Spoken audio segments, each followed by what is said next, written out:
मेरे प्यारे साथियों, आज जो है हम टॉपिक्स पढ़ने जा रहे हैं वो बहुत ही महत्वपूर्ण टॉपिक्स है जिसका नाम भारत की भूगर्भीय संरचना है। भारत की भूगर्भीय संरचना के अंतर्गत अब देखिए क्या होता है कि भारत की भूगर्भीय संरचना कहते हैं किसको। भूगर्भीय शब्द का अर्थ क्या होता है? तो भूगर्भीय शब्द को हम पहले लेते हैं तो ये जैसे पृथ्वी है, तो पृथ्वी के बाहर में जो चीज के बारे में हम अध्ययन करते हैं, पृथ्वी के बाहरी भागों के बारे में अध्ययन करते हैं, उसको जियोग्राफी कहते हैं। उसको क्या कहते हैं? जियोग्राफी कहते हैं। और अगर पृथ्वी के अंदर अब मान लीजिए हम छेद छाद करके घुस गए पृथ्वी के अंदर, तो उसके बारे में जो हम अध्ययन करते हैं उसको भूगर्भीय संरचना कहते हैं। उसको हम भूगर्भीय संरचना कहते हैं। अब देखिए भारत, हम जो है यहां टॉपिक्स का हेडिंग मारे हैं भारत की भूगर्भीय संरचना। तो भारत की भूगर्भीय संरचना जो है, भारत की भूगर्भीय संरचना को जो है हम लोगों ने 5 भाग में बांटा है। जो पहला भाग है वो है हिमालय है, यानी कि उत्तर का पर्वतमाला, और दूसरा भाग है वो प्रायद्वीपीय पठार है, और तीसरा भाग उत्तरी मैदान है, और चौथा भाग तटीय मैदान है, और पांचवा भाग द्वीप समूह है। जो द्वीप समूह को हमने पहले ही पढ़ा दिया है, द्वीप समूह को हमने पहले ही पढ़ा दिया। अब जो है इसका जो विस्तार जो करेंगे, हम पहला विस्तार करेंगे हिमालय का। अब हिमालय क्या होता है? हिमालय कहते हैं किसको है, और हिमालय का अर्थ कब उत्पत्ति हुआ, कैसे बना हिमालय, इसके बारे में हम पता करेंगे। तो सबसे पहले आइए हम छोटा छोटा जो पॉइंट है, जो इनके मेन पॉइंट है, उनको हम लेकर चलते हैं। पहला भाग है हिमालय। हिमालय पर्वत विश्व की सबसे ऊंची व नवीन पर्वत है। हिमालय पर्वत जो है विश्व की सबसे ऊंची व नवीन पर्वत है। ये नवीन क्या होता है, तो इसका जो है विस्तार हम आगे चलकर अभी विस्तार करेंगे। इसको नवीन पर्वत क्यों है, मतलब नया पर्वत क्यों है, अभी भी इसका विस्तार हो रहा है, अभी भी ऊंचा उठ रही है हिमालय। फिर ध्रुवीय क्षेत्र के बाद देखिए, ये पृथ्वी का ये उत्तरी ध्रुव, ये दक्षिणी ध्रुव। ये उत्तरी ध्रुव और दक्षिणी ध्रुव में ये ठंडा प्रदेश है, यहां सालों भर बर्फ रहता है। ध्रुवीय क्षेत्र के बाद दूसरा जो सबसे बड़ा हिम आवरण क्षेत्र है वो हिमालय है। ध्रुवीय क्षेत्र के बाद जो दूसरा हिम आवरण क्षेत्र है वह हिमालय है। अच्छा, ये कभी सोचे कि ध्रुवीय क्षेत्र क्यों ठंडा रहता है? ध्रुवीय क्षेत्र जो है क्यों ठंडा रहता है, तो उसके बारे में हम बताएंगे आपको आगे चल के, थोड़ा धैर्य रखिएगा। हिमालय जो है 7 देशों में फैला है। हिमालय जो है 7 देशों में विस्तार है। कौन कौन सा? Pakistan, Afghanistan, Bharat, Nepal, Bhutan, China, Myanmar. और भारत में जो है हिमालय का विस्तार कितने राज्यों में है? तो भारत में हिमालय का विस्तार 10 राज्यों और 2 संघीय प्रदेशों में है। 2 संघीय प्रदेश कौन है? जम्मू कश्मीर और लद्दाख। हिमालय की सबसे ऊंची चोटी माउंट एवरेस्ट है। हिमालय की जो सबसे ऊंची चोटी है वो माउंट एवरेस्ट है, जो नेपाल में स्थित है। नेपाल में इसे सागरमाथा के नाम से जाना जाता है, और चाइना में गोमोलंगमा कहा जाता है। नाम भी चाइना, सुनने से भी लग रहा है कि ये गोमोलंगमा चाइना का होगा। यंगमा, छंगमा क्या बोला जाता पता नहीं। हिमालय की आकृति जो है धनुषाकार है। किस तरह है? धनुषाकार है, और यह 5 लाख वर्ग किलोमीटर में विस्तृत है। जो हिमालय का जो विस्तार है 5 लाख वर्ग किलोमीटर में विस्तार है इसका। हिमालय पूर्व पश्चिम में, अब देखिए हिमालय जो है ये हुआ आपका, सॉरी, ये देखिए हिमालय जो है ये पूर्व पश्चिम हुआ, पूर्व पश्चिम। हिमालय जो है पूर्व पश्चिम में जो है जम्मू कश्मीर में नंगा पर्वत से लेकर, पश्चिम में हिमालय जो है पश्चिम में जम्मू कश्मीर में नंगा पर्वत से लेकर अरुणाचल प्रदेश के नामचा बरवा तक हिमालय का विस्तार है भारत में। कहां है? भारत में। कहां से कहां तक विस्तार है? तो जम्मू कश्मीर के नंगा पर्वत से लेकर अरुणाचल प्रदेश के नामचा बरवा तक, जो तिब्बत पठार के अधीन में है। नामचा बरवा जो है तिब्बत पठार के अधीन में है, ठीक है। और इसी नामचा बरवा पर्वत को हम लोग मिसमी पहाड़ी कहते हैं। नामचा बरवा पर्वत को हम लोग मिसमी पहाड़ी कहते हैं, ठीक है। अब देखिए हम इसमें चलते हैं। फिर हिमालय की पश्चिमी छोर पर दक्षिणवर्ती मोड़ को पाकिस्तान में सुलेमान पर्वत और अफगानिस्तान में हिंदुकुश पर्वत कहते हैं। हिमालय का जो दक्षिणी मोड़ है, होता क्या कि हिमालय जो है इधर दक्षिण में मुड़ गई और इधर भी पश्चिम में दक्षिण की ओर मुड़ गई और पूरब में भी दक्षिण की ओर मुड़ गए। तो यही दक्षिण के जो मोड़ है उसको पाकिस्तान में जो है सुलेमान पर्वत और अफगानिस्तान में हिंदुकुश पर्वत कहते हैं, ठीक है। और हिमालय के पूर्वी छोर के दक्षिणीवर्ती, अब देखिए हिमालय जब दक्षिण पूरब में जब दक्षिण की तरफ मुड़ जाती है तो उसको अनेक नामों से जाना जाता है। पहला नाम क्या है? अरुणाचल प्रदेश में पटकई बुम पहाड़ी, पटक दिया बुम, पटकई बुम पहाड़ी। नागालैंड में नागा पहाड़ी, नाम आसानी से याद है, नागा बाबा, तो नागा पहाड़ी। मणिपुर तो मणिपुरा पहाड़ी। मिजोरम मिजो पहाड़ी। और देखिए म्यांमार में अराकन योमा पहाड़ी कहा जाता है। म्यांमार में जो है हिमालय को अराकन योमा पहाड़ी कहा जाता है। अब हिमालय बंगाल की खाड़ी, अब देखिए हिमालय की विशेषताएं क्या है, हिमालय क्या करती है। देखिए भारत जो है ना, भारत को प्रकृति ने ऐसा सजाया है कि बच्चा जिस तरह मोबाइल में जो गेम खेलने, रंग भरने वाला जो गेम नहीं है, उसी तरह हिमालय को सजा दिया। इसे उठा के लाया और हिमालय को इसे सजा दिया। इधर देखिए, इधर हिमालय, इधर बंगाल की खाड़ी। अब देखिए उसमें सामरिक दृष्टि से भी ये महत्वपूर्ण हो जाता है। सामरिक दृष्टि से कहने का मतलब ये है कि इधर से आप बताइए हिमालय जो है 1962 के बाद कभी भी जो है हिमालय की तरफ से आक्रमण नहीं होता है, सिर्फ 1962 को छोड़कर। हिमालय जो है हमारा सुरक्षा की दृष्टि से महत्वपूर्ण है इधर। और इधर जो है हिंद महासागर है, तो इधर से बहुत कम ही आतंकवादी वगैरह घुस पाता है। अब देखिए हिमालय जो है बंगाल की खाड़ी व अरब सागर से आने वाली मानसूनी हवाओं को रोकता है और जिससे भारत में अधिक वर्षा हो पाती है। कहने का अर्थ ये है कि जो है हिमालय जो है बंगाल की खाड़ी, ये मानसूनी हवा है। मानसूनी हवा क्या होता है, थोड़ा धैर्य रखिएगा, हम आपको मानसून पढ़ाएंगे, जलवायु पढ़ाएंगे तो उसमें लेकर आएंगे मानसूनी हवा। ये बंगाल की खाड़ी शाखा क्या होती है, फिर अरब सागर शाखा क्या होती है, हम उसको बहुत विस्तार से पढ़ाएंगे।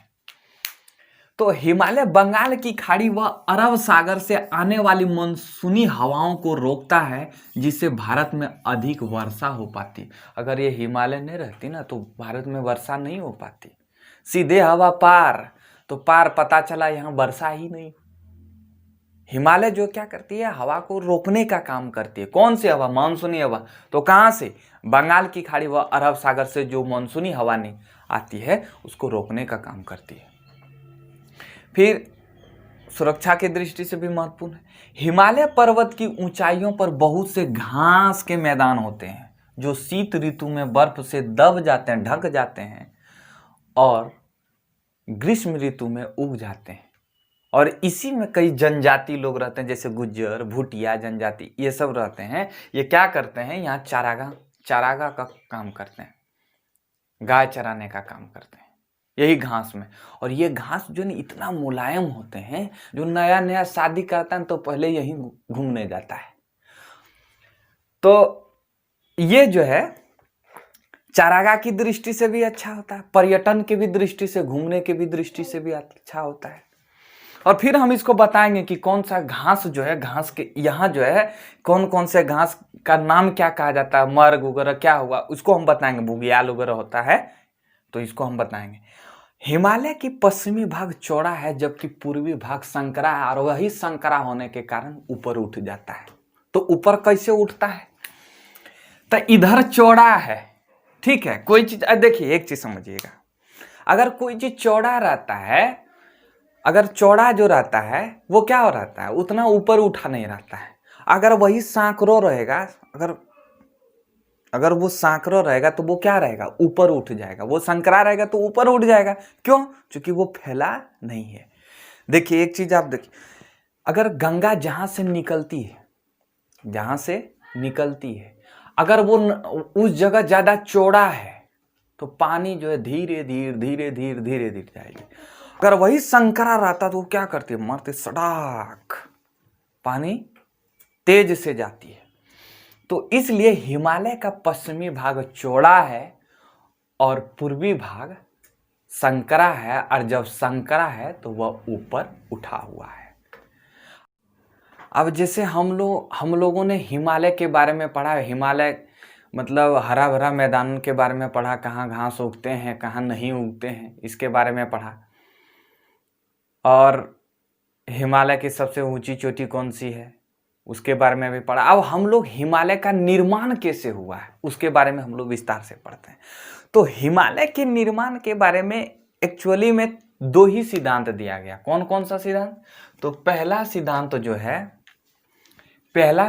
जो है ये हैरीहेस का प्लेट विवर्तनिका सिद्धांत और कोबर का भूसन्नति सिद्धांत। ठीक है, कोबर का इसका भूसन्नति विवर्तनिका, ये दोनों। और ये जो है वेगनर का महाद्वीपीय विस्थापन सिद्धांत, इससे भी कुछ मतलब क्या होता है कि ये महाद्वीप के बारे में दिया गया है, तो इससे भी हिमालय के निर्माण के बारे में पता लगता है। चलिए देखते हैं, पहले वेगनर महोदय का सिद्धांत देखते हैं। तो क्या इन्होंने क्या कहा था? तो 20 करोड़ साल पहले पृथ्वी जो है, 20 करोड़ साल पहले पृथ्वी के सभी महाद्वीप एक जगह थी। जितने भी आज महाद्वीप देख रहे हैं, एशिया, अफ्रीका, जितने भी महाद्वीप देख रहे हैं सब एक जगह थे। और बीच में एक विशाल महाद्वीप था, एक सुपर कंटिनेंट था जिसका नाम पेंगिया था। और इसके चारों ओर पेंथालासा समुद्र था, जिस तरह आप लोग स्क्रीन पर देख रहे होंगे।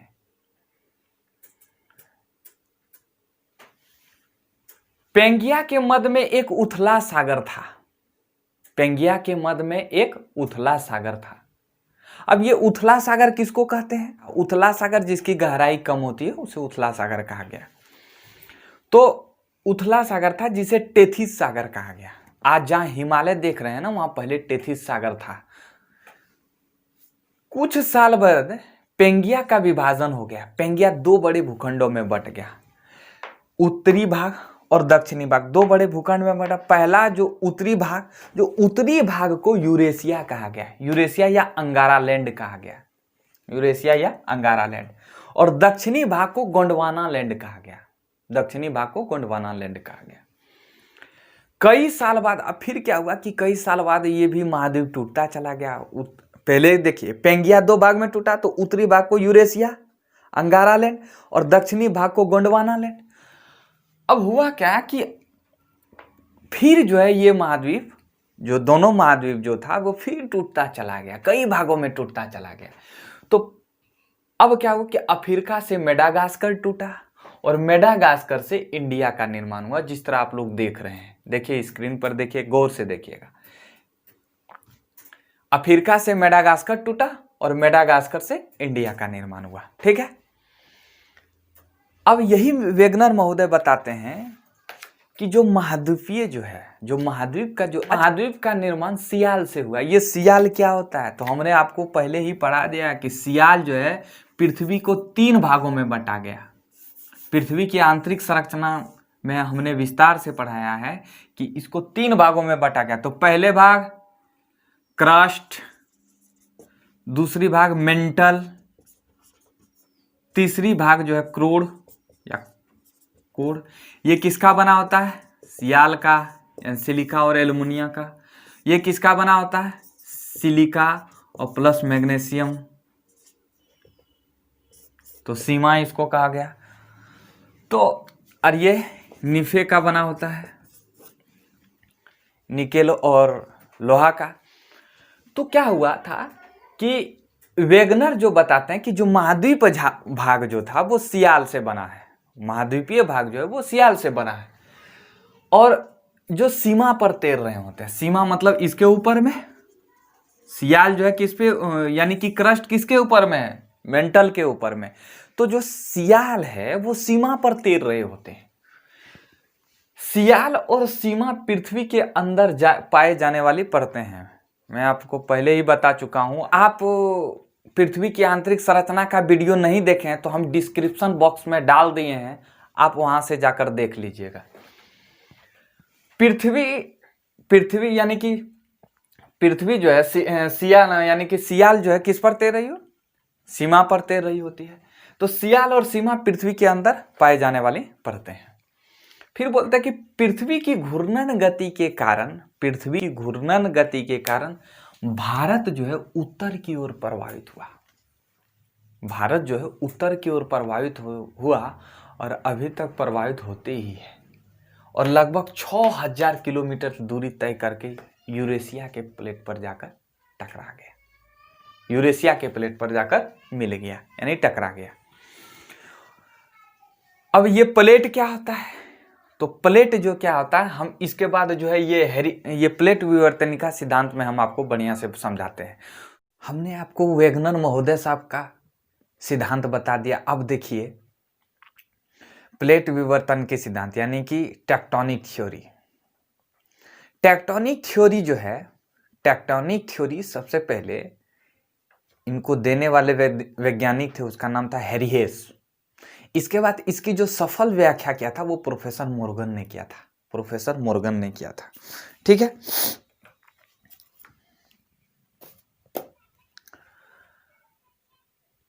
हम लोग जिस जगह पर रहते हैं उसको स्थल मंडल कहते हैं। हम लोग स्थल मंडल में रहते हैं, हम लोग आदमी हैं इसलिए हम लोग स्थल मंडल में रहते हैं। हम लोग जानवर नहीं है जो कि स्थल, हम लोग जानवर भी स्थलीय मंडल में रहता है। अगर जो पानी वाला जानवर है, यानी कि जो पानी वाला जानवर है वो कहाँ रहेगा, जल मंडल में रहेगा। तो हम लोग जहां रहते हैं उसको स्थल मंडल कहते हैं, जानते हैं कि नहीं। तो स्थल मंडल क्या होता है कि स्थल मंडल मेंटल के ऊपर तैर रहा है। स्थल मंडल जो यानी क्रस्ट जो है किस पर तैर रहा है, मेंटल। मेंटल कितने भाग में बांटा गया, 2 भाग में, ऊपरी मेंटल और निचली मेंटल। मेंटल के ऊपरी भाग, जो ऊपरी भाग है, ऊपरी भाग से 70 से 400 किलोमीटर के बीच की दूरी में एक दुर्बलता मंडल पाया जाता है, स्ट्रेटोस्फेयर। उसी दुर्बलता मंडल, ये क्या होता है, उसी दुर्बलता मंडल में प्लास्टिक जैसी अवस्था होती है। प्लास्टिक मतलब मुचमुचा होती है, लावा होती है, गर्म रहती है लावा। स्थल मंडल अंदर से कई टुकड़ों में बटा हुआ है। स्थल मंडल जो है अंदर से, जिस तरह हम लोग बाहर से देख रहे हैं एक जैसा दिखाई देता है, लेकिन अगर अंदर की ओर जाएंगे तो कई भागों में बटा है। स्थल मंडल कई भागों में बटा है। तो इसी दृढ़ खंड को मतलब इसी कठोर खंड को हम लोग प्लेट कहते हैं। ये पृथ्वी जो है 6 बड़ी प्लेटों में बटी है। 6 बड़ी प्लेटों में देखिए, कभी कभी क्या होता है कि आपको जो है कहीं कहीं किसी बुक में आपको 7 प्लेट दिया गया है, तो अभी भी जो है कई विद्वानों में जो है मतभेद है। कभी कभी 6 प्लेट देता है, कभी 7 प्लेट देता है। तो आप मान लीजिए कि 6 प्लेट को ही मानिए कि इस पृथ्वी पर 6 बड़ी प्लेटें हैं जो तप्त मैग्मा पर तैरती रहती है। किस पर तैरती रहती है, तप्त मैग्मा पर। अब देखिए इसी प्लेट के बारे में हम थोड़ा कुछ डिटेल से बताते हैं। इस प्लेट के बारे में हम थोड़ा कुछ डिटेल से बताते हैं। जब 2 प्लेटें, ये देखिए ये प्लेट है, किधर लिखें, जब 2 प्लेटें, ये जब 2 प्लेटें,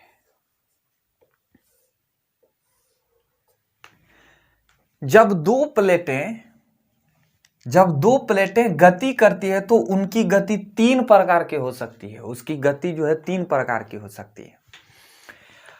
पहला, तीनिया गति हो सकती है। पहला, अगर इससे दूर चली जाए, एक दूसरे के विपरीत दिशा में जा रही है, अगर ये प्लेटें एक दूसरे से दूर जाती है, तो जिस तरह आप 10th में पढ़े होंगे आप सारी किरण पुंज, जिस तरह आप 10th में पढ़े होंगे कि अपसारी किरण पुंज किसे कहते हैं, ऐसे किरण पुंज जिसमें प्रकाश की किरणें एक बिंदु स्रोत से निकलकर फैलते चली जाती है, उसे अपसारी किरण पुंज कहते हैं, यानी कि फैलते ढकेलते चली जाती है।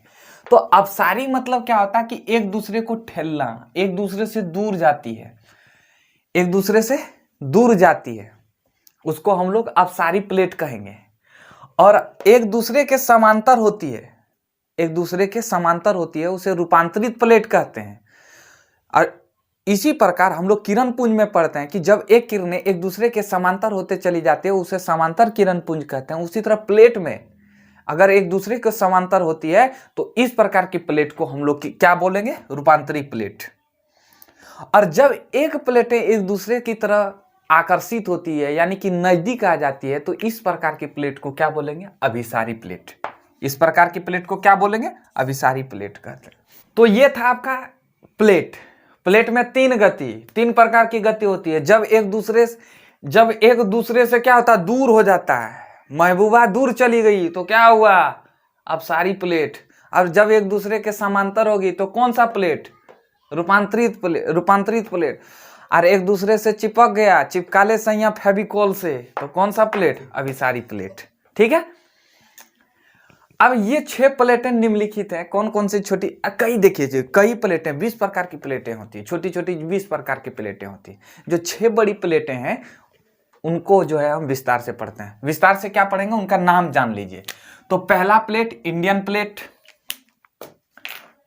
प्लेट, दूसरा प्लेट यूरेशियन प्लेट, तीसरा अफ्रीकन प्लेट, चौथा उत्तरी अमेरिका व दक्षिणी अमेरिका प्लेट। उत्तरी अमेरिका व दक्षिणी अमेरिका प्लेट कभी कभी क्या करता है, इसको उत्तरी अमेरिका अलग बोल देता है और दक्षिणी अमेरिका अलग बोल देता है। तो याद रखिएगा हम इसको एक ही में लिख दिए हैं, उत्तरी अमेरिका और दक्षिणी अमेरिका। पांचवा प्लेट अंटार्कटिक प्लेट और छठा प्लेट जो है वो पैसिफिक प्लेट। ठीक है, छठा प्लेट कौन सा है, पैसिफिक प्लेट। जब ये प्लेटें आमने सामने टकराती है तो भारी प्लेट जमीन के नीचे धंस जाती है। जब ये प्लेटें आमने सामने टकराती, ये अगर भारी प्लेट रहे तो ये क्या होता है कि ये प्लेटें जब आमने सामने टकराती है तो भारी प्लेट जमीन के नीचे धंस जाती है। सीधी सी बात है, जो भारी रहेगा वो जमीन के नीचे धंसेगा ही धंसेगा, और हल्की प्लेट ऊपर उठ जाती है। यही प्रक्रिया हिमालय के निर्माण में घटित हुई थी। मतलब क्या हुआ कि जब इधर से गया, फिर देखिए अफ्रीका से टूटा मेडागास्कर, मेडागास्कर से प्लेट टूटा किससे, मेडागास्कर से टूटा इंडिया का प्लेट, और इंडिया का प्लेट जाकर यूरेशिया प्लेट से टकराता है। जब यूरेशिया प्लेट से टकराता है तो क्या होता है कि भारी प्लेट कौन था, इंडिया का प्लेट। इंडिया का प्लेट वो क्या होता है कि नीचे घुस जाता है। जब नीचे घुस जाता है तो वहां एक हिमालय का निर्माण होता है। अब देखिए, जब गोंडवाना लैंड से अलग होकर भारतीय प्लेट यूरेशियन प्लेट से टकराई, जब गोंडवाना लैंड से अलग हुआ यानी कि अफ्रीका से मेडागास्कर, मेडागास्कर से इंडिया का निर्माण हुआ, इंडियन प्लेट का निर्माण हुआ। तो जब गोंडवाना लैंड से अलग होकर भारतीय प्लेट यूरेशियन प्लेट से टकराई तो वहां स्थित टेथिस सागर का नर्म तलछट, ये नर्म तलछट क्या होता है कि जो टेथिस सागर में नदियों द्वारा बहाई गई, नदियों द्वारा जमा की गई मिट्टी को नर्म तलछट कहते हैं। तो जब टेथिस सागर का नर्म तलछट में वलन पड़ गया तो वलन पड़ने के कारण वह ऊपर उठने लगा, और वह ऊपर उठा तो हिमालय का निर्माण हुआ। वलन मतलब क्या हुआ, मोड़ पड़ गया। भारतीय प्लेट जब भारतीय प्लेट जो है इंडियन प्लेट से टकराया तो ये प्लेट नीचे घुस गया, ये भारी प्लेट था नीचे घुस गया, ये बाहर की ओर चल। जब यहाँ नीचे घुसा तो यहाँ जो इस जगह पर हिमालय का निर्माण हुआ, और हिमालय का निर्माण होने के बाद ये प्रक्रिया बहुत धीमी हुई, इतना धीमी हुई कि 3 से 4 सेंटीमीटर प्रतिवर्ष जाके समाता था। 3 से 4 सेंटीमीटर प्रतिवर्ष समाहित होता था। जैसे ये हुआ भारी प्लेट, ये मान लेते हैं भारी प्लेट, और ये मान लेते हैं हल्का प्लेट। तो ये भारी प्लेट ऐसे जा रहा है, ऐसे जा रहा है। तो ये क्या होता है, ऐसे जो समाहित हो रहा है, जो जो समाहित हो रहा है वो बहुत धीरे धीरे समाहित हो रहा है, बहुत धीरे धीरे समाहित हो रहा है, यानी कि 3 से 4 सेंटीमीटर प्रति वर्ष समाहित हो रहा है। ठीक है, तो जब दो प्लेटें टकराती तो वो प्रक्रिया बहुत धीमी गति से होती है, लगभग 3 से 4 सेंटीमीटर प्रति वर्ष की गति से प्लेटें सरकती है। इसलिए भारतीय ऑस्ट्रेलिया प्लेट, जो भारत का प्लेट, यानी कि जो इसको जो है इंडो ऑस्ट्रेलिया प्लेट भी कहा जाता है, भारतीय ऑस्ट्रेलिया प्लेट यूरेशियन प्लेट टकराने के कारण एक साथ हिमालय का निर्माण नहीं हुआ, बल्कि हिमालय की प्रमुख 3 श्रेणियां अलग अलग युग में बनी। अब देखिए, जब ये टकराया, जब इंडियन प्लेट यूरेशियन प्लेट से टकराया तो जो है धीरे धीरे जब धीरे धीरे पर्वतों का निर्माण हुआ, एक साथ जो है हिमालय की तीनों श्रेणियों का निर्माण नहीं हुआ, वो धीरे धीरे निर्माण हुआ, धीरे धीरे निर्माण हुआ, 3 श्रेणियां अलग अलग युग में बने। आज भी ये प्लेटें समाहित हो रही है। इसलिए हिमालय का क्षेत्र भूकंपीय जन क्षेत्र है, यहाँ बहुत ज़्यादा भूकंप आता है, और हिमालय के क्षेत्र को भूकंप जोन 4 में घोषित किया गया। हिमालय का जो क्षेत्र है भूकंप जोन 4 में रखा गया। ठीक है, तो ये था हमारा हिमालय से रिलेटेड। अब हम लोग जो है हिमालय की उत्पत्ति के सिद्धांत में तीसरा सिद्धांत जो पढ़ेंगे वो कोबर की भूसन्नति सिद्धांत है। कोबर जो है, हमारे कोबर महोदय साहब जो हैं, ये बहुत अच्छा सफल व्याख्या करते हैं हिमालय की उत्पत्ति के बारे में। चलिए देखते हैं। कोबर कहते हैं कि कोबर ने सागर के जगह, जो सागर था टेथिस सागर था, उन्होंने सागर के जगह भूसन्नति शब्द का प्रयोग किया। कोबर ने सागर के जगह भूसन्नति शब्द का प्रयोग किया, यानी हिमालय की जगह टेथिस भूसन्नति थी, यानी कि जहां हिमालय थी वहां टेथिस भूसन्नति थी, यानी टेथिस सागर। टेथिस भूसन्नति के उत्तर में जो भूभाग था उसे अंगारा लैंड कहा गया, और दक्षिण में जो भूभाग था उसे गोंडवाना लैंड कहा गया। देखिए, ये हुआ अंगारा लैंड, ये गोंडवाना लैंड, और यहाँ टेथिस भूसन्नति, टेथिस सागर थी, वो बंगाल की खाड़ी से लेकर ये मिलता रहा होगा, बंगाल की खाड़ी से लेकर अरब सागर की खाड़ी तक मिलता रहा होगा। और ये दोनों लैंड में, यानी कि अंगारा लैंड और गोंडवाना लैंड, याद रखिएगा, इधर के भाग को गोंडवाना लैंड कहते हैं, गोंडवाना लैंड। ठीक है, अंगारा लैंड, ठीक है। गोंडवाना लैंड और अंगारा लैंड में दोनों में नदियां बहती थी, और ये नदियां क्या करती थी, अवसादों का विक्षेपण करती, यानी कि अवसाद मलबे को जमा करती। इधर से दोनों तरफ की नदियां, दोनों भूखंडों की नदियां मलबे को जमा करती टेथिस सागर में, जिससे टेथिस सागर में मलबा जमा होने लगा, और ये प्रक्रिया लाखों वर्ष तक चली। एक वर्ष में जल्दी नहीं हो गया, ये इस प्रक्रिया को जमा करने में लाखों वर्ष तक चली, जिससे मलबा का नीचे वाला हिस्सा दबाव के कारण चट्टान में बदलता चला गया, जिससे इसका आयतन काफी बढ़ता चला गया। अब देखिए, ये जो है इधर नदियां बही, तो इसका जो भाग है यहाँ जो भी, यानी कि इस जगह जो भाग है वो दबाव चला गया। अब इतना मलबा जमा कि वो दबाव बढ़ गया, उसमें दबाव बढ़ा तो आयतन बढ़ेगा, दबाव बढ़ेगा तो आयतन बढ़ेगा। जब आयतन बढ़ा तो क्या हुआ कि जिससे इनकी चौड़ाई घट गई, इनकी चौड़ाई क्या होगी, घट गई। जब दबाव बढ़ेगा, हमने बताया था कि जहां संकरा होगी, हिमालय जहां संकरा होती है, जहां कम चौड़ा होती है, वहां ऊपर उठ जाती है। जब दबाव बढ़ेगा, जैसे कोई चीज को दाब दीजिएगा, अगर मान लीजिए आप बेलून लिए, 1 रुपया वाला बेलून नहीं लेते बच्चा वाला, जो बच्चा खेलता है, उसको क्या कीजिएगा, ऐसे पकड़ के उसको दाब दीजिएगा तो इधर से निकल जाएगा, मतलब दबाव बढ़ा, वो क्या हुआ, सिमट के क्या किया, ऊपर उठ गया। तो उसी तरह इनकी लंबाई बढ़ गई, यानी इसमें सिकुड़न हो गया, यानी सिकुड़ गया, साथ में मलबा का ऊपरी भाग दोनों तरफ से मुड़ गया और बीच में समतल रह गया। फिर से इस मलबे के दोनों तरफ से काफी दबाव मिला, दबाव मिला, दबाव मिला, दोनों तरफ से काफी दबाव मिला, इतना मलबा आया, जमा होते गया, जमा होते गया, दबाव बढ़ा। जब दबाव बढ़ा तो इनकी चौड़ाई घट गई, चौड़ाई घट गई, वह लंबाई बढ़ गई, यानी कि लंबाई जो है बढ़ गई। इसमें सिकुड़न हुआ, सिकुड़न हो गया, साथ में मलबा का ऊपरी भाग दोनों तरफ से मुड़ गया। मलबा का जो ऊपरी भाग है दोनों तरफ से मुड़ गया, यानी कि इस तरह हो गया, दोनों तरफ से मुड़कर इस तरह हो गया, मुड़ गया। और बीच में क्या है कि समतल रह गया। और यही जिस मोड़ का पश्चिमी भाग हिमालय में, पूर्वी भाग क्यूलम है, क्यूलुम है। जिस मोड़ का पश्चिमी भाग हिमालय है वह पूर्वी भाग क्यूलम है, क्यूलुम है। और वह समतल भाग पर ही आज तिब्बत का मैदान है। आज जो तिब्बत है वो समतल भाग पर ही स्थित है।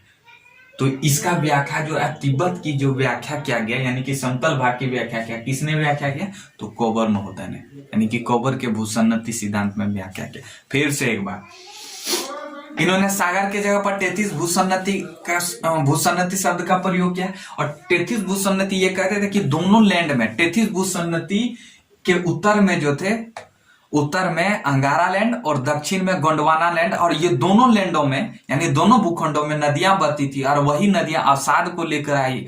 और जब अवसाद जमते चला गया तो उस तरह दबाव बढ़ा, और जब दबाव बढ़ा तो सिकुड़न होती गई। जब सिकुड़न हुई तो ऊपर उठती चली गई। जब ऊपर उठती चली गई तो क्या हुआ कि यही जो है ऊपरी भाग दोनों तरफ से मुड़ गया, वह बीच में समतल रह गया। जिस मोड़ को पश्चिमी भाग, जिस मोड़ के पश्चिमी भाग को हम लोग हिमालय कहते हैं, और वही पूर्वी भाग को क्यूलुम कहते हैं, क्यूलुम, क्यूलुम कहते हैं। और वही समतल भाग में आज जो है तिब्बत का मैदान स्थित है। ठीक है। कोबर ने भूसन्नतियों को पर्वतों का पालना कहा।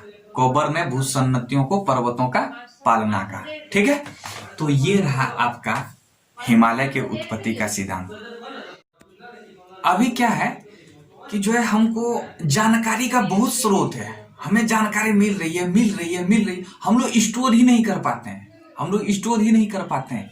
किसी भी चीज को याद करने के लिए उसके बारे में पहले आप माइंड में आकृति बनाइए, फिगर बनाइए। अगर किसी चीज को देखिए, कोई भी फिल्म को देखते हैं तो आपको क्या होता है, जल्दी याद हो जाता है, आपको जल्दी याद हो जाएगा। अगर वही फिल्म को आप पढ़ने लगिएगा ना, हम जो है पहले ये चंबल घाटी का लुटेरा जब पढ़ते थे तो कुछ नहीं समझ में आता था। जब एक बार फिल्म मूवी वगैरह देख लिए, उसका मतलब उसके बारे में सारा देख लिए, नाटक वगैरह देख लिए, तो खुद जो है समझ में आ गया, एक बार शीशे की तरह साफ हो गया। तो एक बार जो है किसी भी चीज को याद रखने के लिए उसका शेप समझिए, आकृति को उसके माइंड में बसाइए, वो चीज आपका हो जाएगा। ठीक है। आज का क्लास इतने तक दोस्तों। अब जो है नेक्स्ट वीडियो में मिलते हैं, तब तक के लिए धन्यवाद। जय हिंद दोस्तों।